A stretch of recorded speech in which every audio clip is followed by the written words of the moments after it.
Hello everyone. పిల్లలు పుట్టకుండా operation చేయించుకోవడానికి చాలామంది టెన్షన్ పడుతూ ఉంటారు. సో యూజువల్గా లేడీస్లో నార్మల్ డెలివరీస్ అయినా కానీ సిజేరియన్స్ అయినా కానీ ట్యూబెక్టమీ అనేది పర్మనెంట్గా పిల్లలు పుట్టకుండా ఆపరేషన్ అనమాట. అయితే ఈ ట్యూబెక్టమీ అనేది ఓపెన్ పద్ధతి ద్వారా చేయొచ్చు, లాప్రోస్కోపీ పద్ధతి ద్వారా చేయొచ్చు. చాలామంది లాప్రోస్కోపీ ద్వారా ట్యూబెక్టమీ చేసుకున్నట్టయితే సరిగ్గా చేయరేమో, మళ్ళీ పిల్లలు పుట్టేసే అవకాశం ఉంటుందేమో అని కంగారు పడుతూ ఉంటారు. అయితే లాప్రోస్కోపీ వల్ల స్టెరిలైజేషన్ అంటే ట్యూబెక్టమీ ఆపరేషన్ చేయించుకోవడం వల్ల చాలా అడ్వాంటేజెస్ ఉన్నాయి. కొన్నిసార్లు ప్రీవియస్గా నార్మల్ డెలివరీస్ అయినప్పుడు ట్యూబెక్టమీ చేయించుకుంటూ ఉంటారు. ప్రీవియస్గా 2 సిజేరియన్స్ అయిన తర్వాత యూజువల్గా సెకండ్ సిజేరియన్లో ట్యూబెక్టమీ చేయించుకుంటారు. అప్పుడు ఏదైనా బేబీ రిస్క్ గురించి లేదా వెయిట్ చేద్దామని డాక్టర్ గారు చెప్పినట్టయితే 6 months వెయిట్ చేసి ట్యూబెక్టమీ చేయించుకుంటారు. సో ఇలాగా 6 months తర్వాత ట్యూబెక్టమీ చేయించుకునేటప్పుడు లాప్రోస్కోపిక్ ట్యూబెక్టమీ అనేది చాలా అడ్వాంటేజెస్.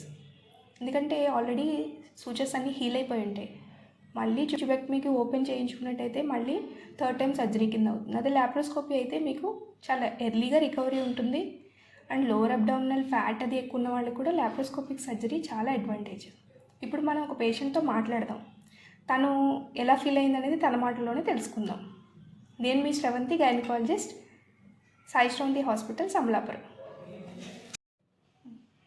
మహా, చెప్పరా దేనికోసం వచ్చావు? నేను చిన్న ఆపరేషన్ చేయించుకోవడానికని వచ్చాను మేడం. అయితే నేను ఫస్ట్ ఆఫ్ ఆల్ చిన్న ఆపరేషన్ అనేది ఓపెన్ చేయించుకోవాలని అనుకున్నాను మేడం.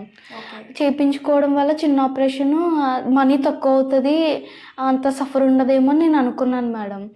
అయితే మిమ్మల్ని కన్సల్టెంట్ చేసిన తర్వాత మీరు నాకు చెప్పారు ఇలాగ లాప్రోస్కోపీ అయితే బెటర్, బ్లడ్ లాస్ ఉండదు, ఇంకా పెయిన్ కూడా అంత తక్కువ ఉంటుంది అని చెప్పేసానని మీరు నాకు చెప్పడం వల్ల నేను విని లాప్రోస్కోపీ, మా అమ్మ వాళ్ళకి దాని గురించి తెలియదు, దాని గురించి మీరు చెప్పింది అమ్మ వాళ్ళకి చెప్తే ఓకే అని చెప్పేసి అని అన్నారు. ఇంకా మీరు అమ్మ వాళ్ళకి లాప్రోస్కోపీ అనేది ఇలా ఉంటుంది అని చెప్పేసి అని చెప్పడం వల్ల అమ్మ వాళ్ళు కూడా ఇంకా యాక్సెప్ట్ చేసి సరే అని చెప్పేసానని అప్పుడు ఇంకా లాప్రోస్కోపీకి ఓకే అన్నారు. మీరు దాని ద్వారా సర్జరీ చేశారు మేడం.